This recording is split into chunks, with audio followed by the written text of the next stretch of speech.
What's good, everyone? So I wanted to jump on quickly and talk to you a little bit about the upcoming election in Trinidad, what I believe and how I believe it's likely to go, and what any serving prime minister or incoming prime minister needs to do to fix the dire problems that we have in Trinidad currently.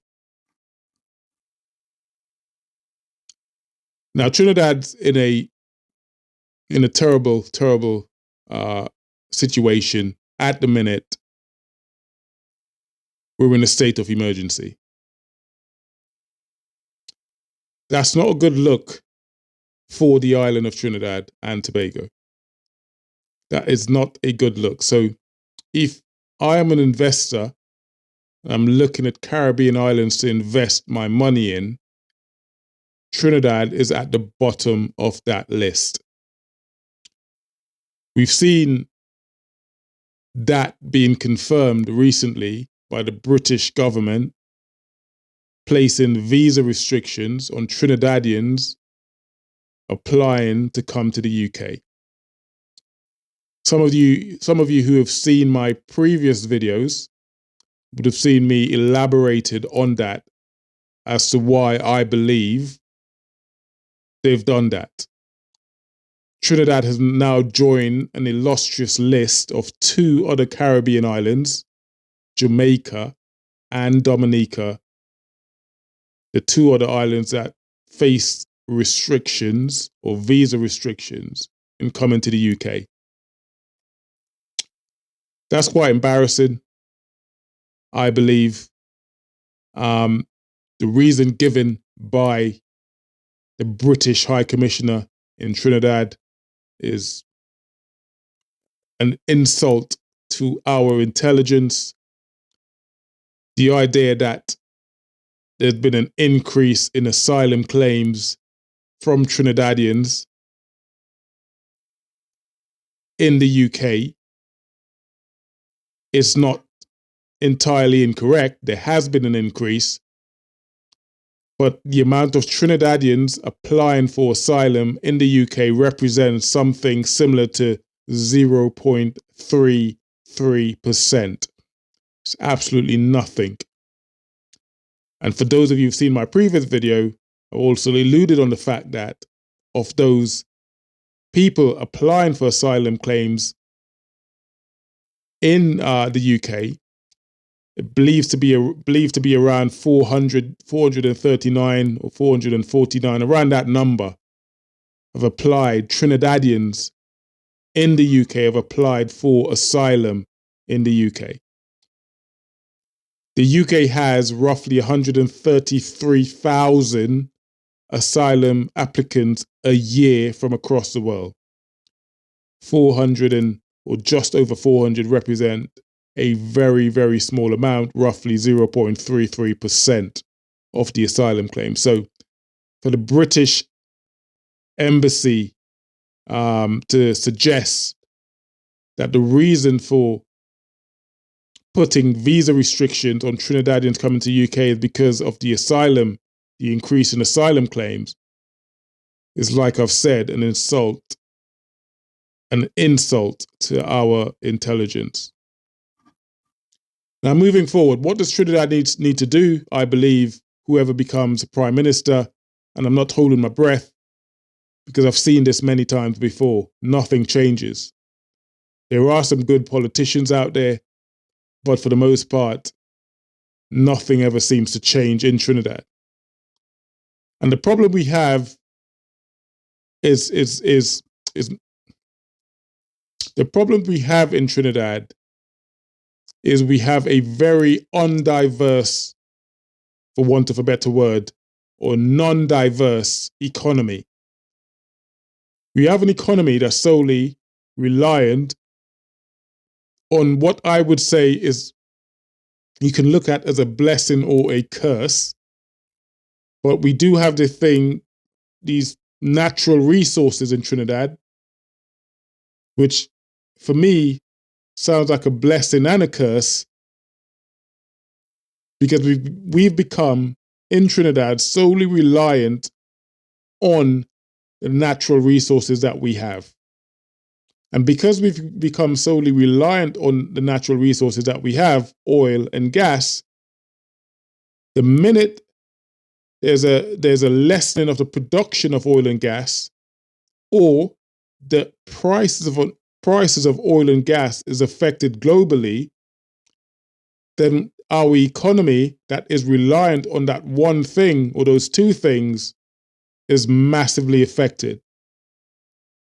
So if you go to other economies across the world, you would see that they are not solely reliant on one thing to bring money into their country.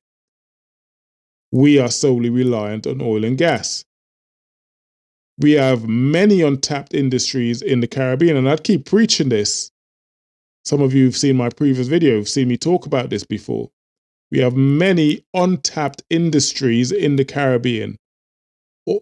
The agriculture industry is largely untapped in the Caribbean. We import more food to Trinidad than we make in Trinidad itself, or certainly export. We import more food into the country than we export. We don't have enough food. We don't create enough food to feed our own people, so we import food into Trinidad. That's insane to me. We have everything in Trinidad to have a thriving agricultural industry. Let's not talk about tech. Tech is nowhere to be found in Trinidad. The tech industry is largely untapped in the Caribbean in general. It's not just Trinidad. I don't want to sound like I'm just beating up on Trinidad, but we must do better. The tech industry, this is where the world's going. Everything's tech. Everything's AI. The world is going in that direction, and we need to adapt and move forward. The manufacturing industry, again, another industry that's largely untapped. We make nothing. We make nothing in Trinidad. If you make nothing and we've got nothing to sell, then we make no money. That's largely untapped.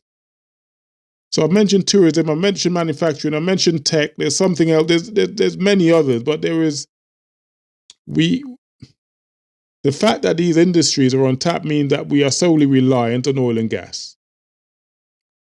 And when you can't get your foreign exchange, it's because the oil and gas prices are affected, or we're not producing as much as we were, say, a year ago or 5 years ago or whatever. As we know, we once had our own oil refinery in Trinidad called Petrotrin. Due to government mismanagement, that went into administration because it accumulated so much debt that the government couldn't afford to keep it running. That's just poor government management, right? What we have now is 3 companies bidding for Petrotrin, and there was rumored that they were looking at purchasing Petrotrin sometime this year. I'm not going to hold my breath, but you have to bear in mind, with a foreign company coming into Trinidad, investing in Petrotrin, they would very much want a return on their investment. They're not doing this out of the goodness of their own heart. They're doing this because there's money to be made. So if a foreign company comes in, invests in Trinidad, and there isn't strict policies in place in terms of what happens with the wealth that this company is going to make, if the wealth is not going to be, some of the wealth is not going to be distributed back into Trinidad. And I'm not naive to think that a company is going to come in, they're going to invest in Petrotrin and not expect to make a profit. That's the whole idea of business, right? I'm not naive to say that that's not going to happen. That's not why they're there. They're there to make a profit. They're there to make money. But some of that money, some of that profit that they are going to make needs to be reinvested back into the Caribbean. And they're not going to do that out of the goodness of their own heart. It's going to take government policies to do that. It's going to take government put things in place to make sure that not 100% of the profit made is extorted out of the country or taken out of the country. At least a large percentage of that is put back into our economy. The natural resources belongs to us, the Trinidadians. They just have the tools, the foreign company just have the tools to extract it and turn it into whatever it's needed to be turned into to make money. Yes, they should take a profit, of course, but a lot of that money needs to be reinvested back into Trinidad. And this is what's not happening in Trinidad.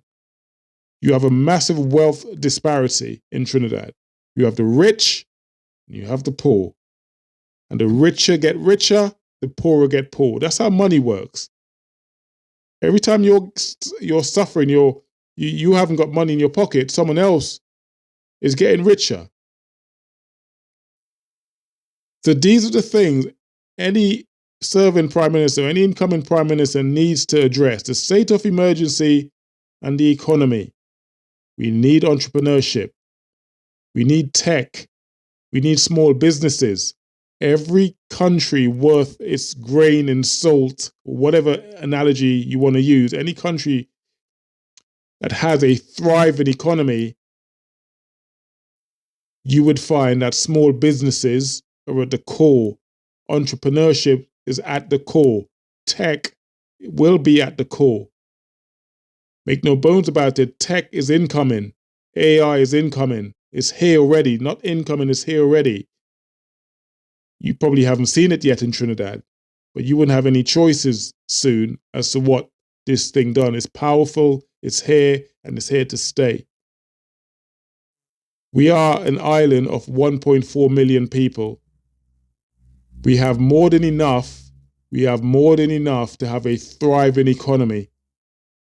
We have more than enough. But it seems like the wealth that's made in the country stays with the rich.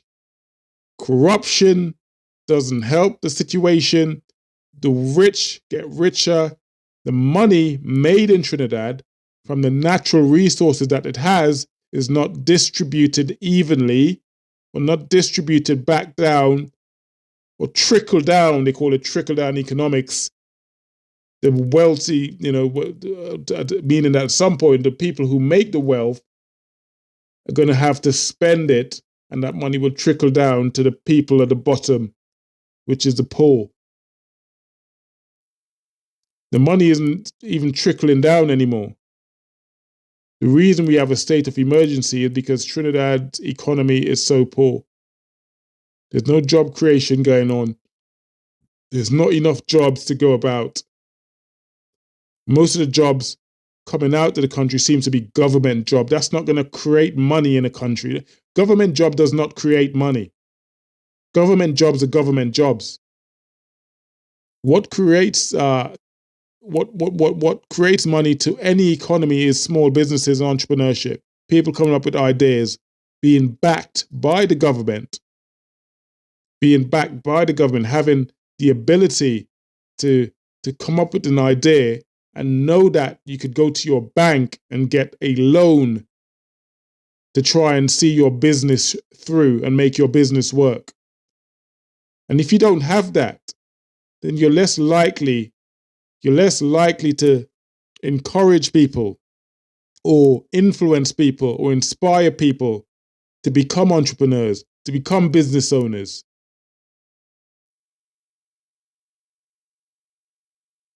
So these are some of the problems that whoever becomes Prime Minister on the 29th of April faces.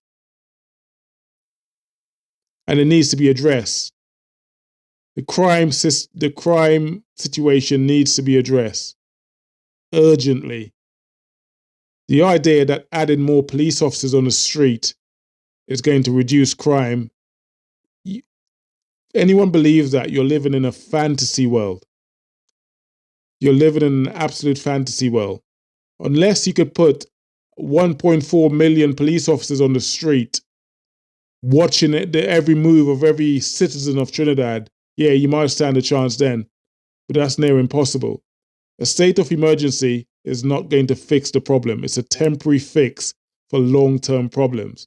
Investing in the Caribbean, investing in the youths, investing in entrepreneurship, investing in businesses, giving people the ability to make money that would stay in the Caribbean. If we have investors, foreign investors coming into the Caribbean, make sure there's policies in place to ascertain that money that they make doesn't just leave the Caribbean. 100% of it doesn't leave the Caribbean. That money is put back into the economy and recirculated. That's how businesses grow. That's how a country grows. But it feels to me that anyone that comes in, people talk about foreign investors, and it sounds great. They come into the Caribbean, not just Trinidad, the Caribbean in general. You look at places like Jamaica, where they bring in these foreign investors from China. But these investors come in and they bring their own workforce with them. And the locals, sat there unemployed, can't get any work. This is why I say policies must be brought into place. Now, I understand, and there have been a few people who've put comments about, if these foreign investors are going to come into Trinidad, they're going to have to bring their own specialist people to do the work, etc. I understand that. But that doesn't negate them having local people employed. That doesn't negate that. You can't. No other countries in the world do this. We don't have a bunch of people from Trinidad going to China or going to the UK to set up business. And when they get to the UK or China, they bring their own workforce with them. That never happens. It never happens. So why should we allow it to happen to us? Why should we allow it to happen to us if it doesn't happen to them? You think a bunch of us could go to China, set up business in China, and bring a bunch of Trinidadians with us? Say, no, we're only going to employ our own people. But you're taking their natural resources. We're using their natural resources. You're there in that country because there's a profit to be made. And whilst you need to have a return on your investment, you also need to put some of that money back into their economy. This is why we need strong rules, regulation, and policies from government to make sure that happens. Otherwise, the money stays with the rich and you stay poor. And on top of that, we're not taxing the rich enough. The millionaires, the billionaires, the people who make the most money in Trinidad, they find a tax haven somewhere in some other island somewhere. They take the money out and they avoid paying tax in Trinidad. They find some sort of loophole, which means they avoid paying tax in Trinidad. All of this needs to stop. All of this needs to stop. And it's frustrating to me having to talk about this. It's so basic. We have a massive disparity. We don't even have a middle class in Trinidad. It's either you have or you don't have. You have the haves and the have-nots. And that needs to stop. So, please, I find this really frustrating. And I want you guys to subscribe to this network, because I believe this is the only way we can build some sort of movement enough to hold government to account. The bigger we become, the bigger this page and this channel becomes, the more likely we are to try and hold government to account and to have a voice. So I don't know what else we could do. Like I've said to you before, the definition of madness is doing the same thing and expecting a different result. And that's what we appear to be doing in Trinidad repeatedly. Doing the same thing and expecting a different result. Well, at some point that has to stop, because we're not mad. We're not mad.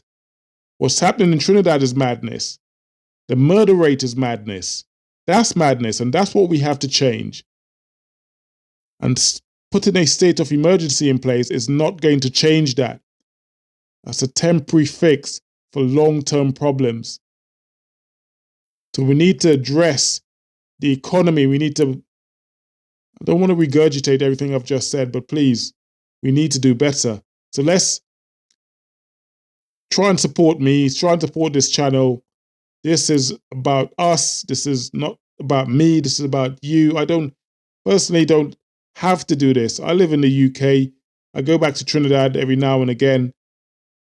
But my heart breaks every time I come home.